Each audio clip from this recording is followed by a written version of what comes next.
بسم الله الرحمن الرحيم. ياسين والقرآن الحكيم إنك لمن المرسلين على صراط مستقيم تنزيل العزيز الرحيم لتنذر قوما ما أنذر آباؤهم فهم غافلون لقد حق القول على أكثرهم فهم لا يؤمنون إنا جعلنا في أعناقهم أغلالا فهي إلى الأذقان فهم مقمحون وجعلنا من بين أيديهم سدا ومن خلفهم سدا فأغشيناهم فهم لا يبصرون وسواء عليهم أأنذرتهم أم لم تنذرهم لا يؤمنون إنما تنذر من اتبع الذكر وخشي الرحمن بالغيب فبشره بمغفرة وأجر كريم إنا نحن نحيي الموتى ونكتب ما قدموا وآثارهم وكل شيء أحصيناه في إمام مبين واضرب لهم مثلا أصحاب القرية إذ جاءها المرسلون إذ أرسلنا إليهم 2 فكذبوهما فعززنا بثالث فقالوا إنا إليكم مرسلون قالوا ما أنتم إلا بشر مثلنا وما أنزل الرحمن من شيء إن أنتم إلا تكذبون قالوا ربنا يعلم إنا إليكم لمرسلون وما علينا إلا البلاغ المبين قالوا إنا تطيرنا بكم لئن لم تنتهوا لنرجمنكم وليمسنكم منا عذاب أليم قالوا طائركم معكم أئن ذكرتم بل أنتم قوم مسرفون وجاء من أقصى المدينة رجل يسعى قال يا قوم اتبعوا المرسلين اتبعوا من لا يسألكم أجرا وهم مهتدون وما لي لا أعبد الذي فطرني وإليه ترجعون أأتخذ من دونه آلهة إن يردني الرحمن بضر لا تغن عني شفاعتهم شيئا ولا ينقذون إني إذا لفي ضلال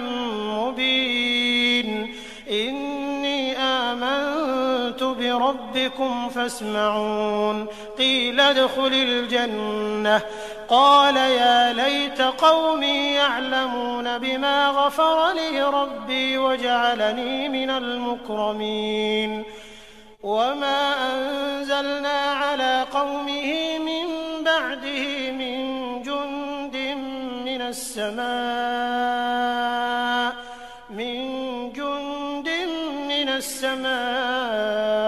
وما كنا منزلين إن كانت إلا صيحة واحدة فإذا هم خامدون يا حسرة على العباد ما يأتيهم من رسول إلا كانوا به يستهزئون ألم يروا كم أهلكنا قبلهم من القرون أنهم إليهم لا يرجعون وإن كل لما جميع لدينا محضرون وآية لهم الأرض الميتة أحييناها فأخرجنا منها حبا فمنه يأكلون وجعلنا فيها جنات من نخيل وأعناب وفجرنا فيها من العيون ليأكلوا من ثمره وما عملته أيديهم أفلا يشكرون سبحان الذي خلق الأزواج كلها مما تنبت الأرض ومن أنفسهم ومما لا يعلمون وآية لهم الليل نسلخ منه النهار فإذا هم مظلمون والشمس تجري لمستقر لها ذلك تقدير العزيز العليم والقمر قدرناه منازل حتى عاد كالعرجون القديم لا الشمس ينبغي لها أن تدرك القمر ولا الليل سابق النهار وكل في فلك يسبحون وآية لهم أنا حملنا ذريتهم في الفلك المشحون وخلقنا لهم من مثله ما يركبون وإن نشأ نغرقهم فلا صريخ لهم ولا هم ينقذون إلا رحمة منا ومتاعا إلى حين وإذا قيل لهم اتقوا ما بين أيديكم وما خلفكم لعلكم ترحمون وما تأتيهم من آية من آيات ربهم إلا كانوا عنها معرضين وإذا قيل لهم أنفقوا مما رزقكم الله قال الذين كفروا للذين آمنوا أنطعم من لو يشاء الله أطعمه إن أنتم إلا في ضلال مبين ويقولون متى هذا الوعد إن كنتم صادقين ما ينظرون إلا صيحة واحدة تأخذهم وهم يخصمون فلا يستطيعون توصية ولا إلى أهلهم يرجعون ونفخ في الصور فإذا هم من الأجداث إلى ربهم ينسلون قالوا يا ويلنا من بعثنا من مرقدنا هذا ما وعد الرحمن وصدق المرسلون إن كانت إلا صيحة واحدة فإذا هم جميع لدينا محضرون فاليوم لا تظلم نفس شيئا ولا تجزون إلا ما كنتم تعملون إن أصحاب الجنة اليوم في شغل فاكهون هم وأزواجهم في ظلال على الأرائك متكئون لهم فيها فاكهة ولهم ما يدعون سلام قولا من رب رحيم وامتازوا اليوم أيها المجرمون ألم أعهد إليكم يا بني آدم ألا تعبدوا الشيطان إنه لكم عدو مبين وأن اعبدوني هذا صراط مستقيم ولقد أضل منكم جبلا كثيرا أفلم تكونوا تعقلون هذه جهنم التي كنتم توعدون اصلوها اليوم بما كنتم تكفرون اليوم نختم على أفواههم وتكلمنا أيديهم وتشهد أرجلهم بما كانوا يكسبون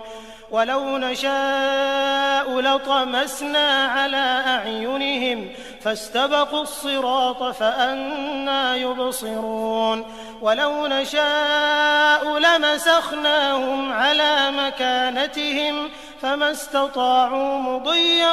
ولا يرجعون ومن نعمره ننكسه في الخلق أفلا يعقلون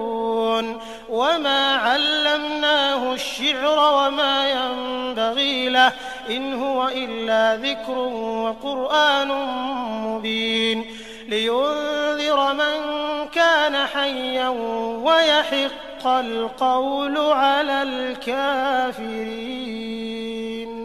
أولم يروا أنا خلقنا لهم مما عملت أيدينا أنعاما فهم لها مالكون وذللناها لهم فمنها ركوبهم ومنها يأكلون ولهم فيها منافع ومشارب أفلا يشكرون واتخذوا من دون الله آلهة لعلهم ينصرون لا يستطيعون نصرهم وهم لهم جند محضرون فلا يحزنك قولهم إنا نعلم ما يسرون وما يعلنون أولم ير الإنسان أنا خلقناه من نطفة فإذا هو خصيم مبين وضرب لنا مثلا ونسي خلقه قال من يحيي العظام وهي رميم قل يحييها الذي أنشأها أول مرة وهو بكل خلق عليم الذي جعل لكم من الشجر الأخضر نارا فإذا أنتم منه توقدون أوليس الذي خلق السماوات والأرض بقادر على أن يخلق مثلهم بلى وهو الخلاق العليم إنما أمره إذا أراد شيئا أن يقول له كن فيكون فسبحان الذي بيده ملكوت كل شيء وإليه ترجعون بسم الله الرحمن الرحيم الرحمن علم القرآن خلق الإنسان علمه البيان الشمس والقمر بحسبان والنجم والشجر يسجدان والسماء رفعها ووضع الميزان ألا تطغوا في الميزان وأقيموا الوزن بالقسط ولا تخسروا الميزان والأرض وضعها للأنام فيها فاكهة والنخل ذات الأكمام والحب ذو العصف والريحان فبأي آلاء ربكما تكذبان خلق الإنسان من صلصال كالفخار وخلق الجان من مارج من نار فبأي آلاء ربكما تكذبان رب المشرقين ورب المغربين فبأي آلاء ربكما تكذبان مرج البحرين يلتقيان بينهما برزخ لا يبغيان فبأي آلاء ربكما تكذبان يخرج منهما اللؤلؤ والمرجان فبأي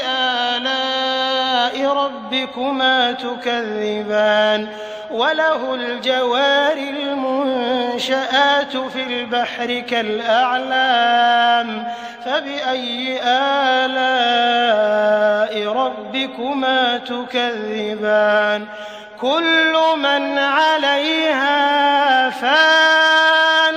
ويبقى وجه ربك ذو الجلال والإكرام فبأي آلاء ربكما تكذبان يسأله من في السماوات والأرض كل يوم هو في شأن فبأي آلاء ربكما تكذبان سنفرغ لكم أيها الثقلان فبأي آلاء ربكما تكذبان يا معشر الجن والإنس إن استطعتم أن تنفذوا من أقطار السماوات والأرض فانفذوا لا تنفذون إلا بسلطان فبأي آلاء ربكما تكذبان يرسل عليكما شواظ من نار ونحاس فلا تنتصران فبأي آلاء ربكما تكذبان فإذا انشقت السماء فكانت وردة كالدهان فبأي آلاء ربكما تكذبان فيومئذ لا يسأل عن ذنبه إنس ولا جان فبأي آلاء ربكما تكذبان يعرف المجرمون بسيماهم فيؤخذ بالنواصي والأقدام فبأي آلاء ربكما تكذبان هذه جهنم التي يكذب بها المجرمون يطوفون بينها وبين حميم آن فبأي آلاء ربكما تكذبان ولمن خاف مقام ربه جنتان فبأي آلاء ربكما تكذبان ذواتا أفنان فبأي آلاء ربكما تكذبان فيهما عينان تجريان فبأي آلاء ربكما تكذبان فيهما من كل فاكهة زوجان فبأي آلاء ربكما تكذبان متكئين على فرش بطائنها من استبرق وجنى الجنتين دان فبأي آلاء ربكما تكذبان فيهن قاصرات الطرف لم يطمثهن إنس قبلهم ولا جان فبأي آلاء ربكما تكذبان كأنهن الياقوت والمرجان فبأي آلاء ربكما تكذبان هل جزاء الإحسان إلا الإحسان فبأي آلاء ربكما تكذبان ومن دونهما جنتان فبأي آلاء ربكما تكذبان مدهامتان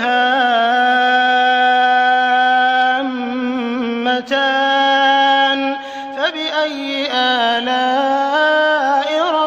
ربكما تكذبان فيهما عينان نضاختان فبأي آلاء ربكما تكذبان فيهما فاكهة